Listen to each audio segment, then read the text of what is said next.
আসসালামু আলাইকুম। আজকের ভিডিওতে আমি আপনাদের দেখাবো একটি দেশি কাগজি লেবুর গাছ।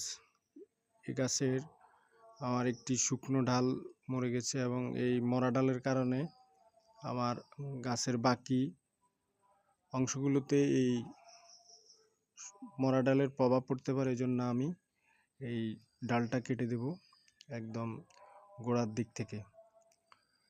তো আমি সিকেসার দিয়ে এই ডালটা কেটে দিচ্ছি। আর এই গাছটা আমি ডাল কাটার পরে একটা সুন্দর শেপ করে দিব। বাকি যেই এলোমেলো ডালগুলো আছে ওগুলো ছাঁটাই করে দেব। সবগুলো মরা ডাল এবং এই এলোমেলো ডালপালা ছাঁটাই করার পরের সম্পূর্ণ লুক দেখাবো।